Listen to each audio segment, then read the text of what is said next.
ഒരു ക്രിസ്ത്യൻ ദൈവാലയം നിർമ്മിക്കാനുള്ള തീരുമാനമുണ്ടാകുമ്പോൾ ആദ്യം ഒരു വൈദികനെ അതിനായുള്ള ദൗത്യമേൽപ്പിക്കും.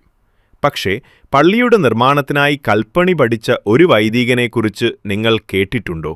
പെറുവിൽ ജനിച്ച് ലെയോ 14 പാപ്പ ബിഷപ്പായി സേവനം ചെയ്ത ചിക്ലായോ രൂപതയിലെ ഒരു ദരിദ്ര പ്രദേശത്ത് നിലവിൽ ശുശ്രൂഷ ചെയ്യുന്ന ഫാദർ ജാവിയർ കാജൂസോളാണ് സ്വന്തം കൈകൊണ്ട് പള്ളി പണിയാനായി ഒരു പണിക്കാരനായി മാറിയത്. സെമിനാരിയിൽ പഠിക്കുന്ന സമയം റെക്ടർ പറഞ്ഞുതന്ന ഒരു സംഭവമാണ് തനിക്ക് പ്രചോദനമായതെന്ന് ഫാദർ ജാവിയർ വിശദീകരിച്ചു.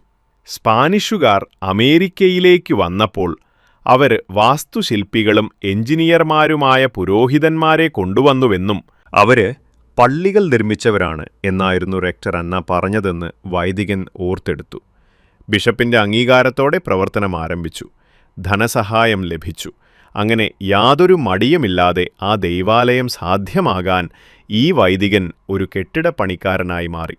ഒപ്പമുണ്ടായിരുന്ന ഒരു ജോലിക്കാരൻ വൈദികനെ ഈ തൊഴിലിനെക്കുറിച്ച് പഠിപ്പിച്ചു. ഈ അധ്വാനം എനിക്ക് ഇഷ്ടപ്പെട്ടു തുടങ്ങി.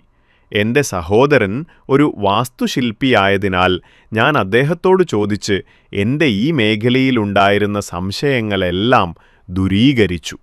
ഈ നിർമ്മാണ പ്രവർത്തനങ്ങൾ ആസ്വദിക്കുന്നുണ്ടെങ്കിലും തൻ്റെ ജീവിതത്തിലെ അടിസ്ഥാനപരമായ അജപാലന ശുശ്രൂഷയേക്കാൾ പ്രാധാന്യമിതിനില്ലെന്നും പുരോഹിതൻ വ്യക്തമാക്കുന്നു. ഫാദർ ജാവിയറിനെക്കുറിച്ച് കൂടുതൽ അന്വേഷിച്ചാൽ ഇത് അദ്ദേഹം നിർമ്മിക്കുന്ന ആദ്യത്തെ ദൈവാലയമല്ല എന്ന് വേണം മനസ്സിലാക്കാൻ.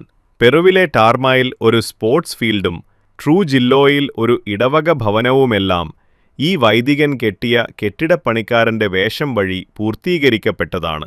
അതുകൊണ്ടുതന്നെ നിലവിൽ അദ്ദേഹം ഏറ്റെടുത്തിരിക്കുന്ന ദൗത്യവും പൂർത്തീകരിക്കപ്പെടുമെന്ന പ്രത്യാശ ഫാദർ ജാവിയറിനുണ്ട്.